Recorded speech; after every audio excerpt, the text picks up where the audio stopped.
ididemolish na nga ang barangay Ginintuang Lupa na pinagmamay-ari nga nito ni Ricardo Jacinto.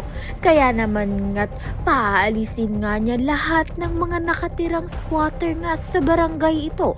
Kabilang na nga ang pamilya nga nito ni Gabo. Kaya naman nga't buong tapang ng pamilya na nga nito ni Gabo na paalisin nga ang mga kapulisan na gusto ngang sirain ang kanilang barangay.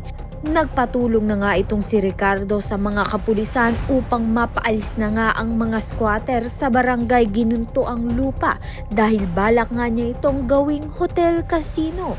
Kaya naman nga't nagkagulo na nga sa buong barangay. Nakigulo na nga pati nga itong si Django. Gusto nga niyang makabawi dito nga kay Gabo, kaya naman nga't ginamit niya nga ang gulo upang ang makabawi kay Gabo. Gamit ang kanyang baril ay binaril niya nga itong si Gabo. Subalit si Berting nga ang natamaan. Nasaksihan nga ito ni Gabo.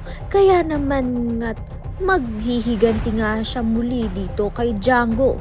Kaya naman nga't nakakapangilabot na gulo na naman nga ito. Kaya naman nga't yan at iba pa ang dapat nating pakaabangan. Maraming salamat sa iyong panunood.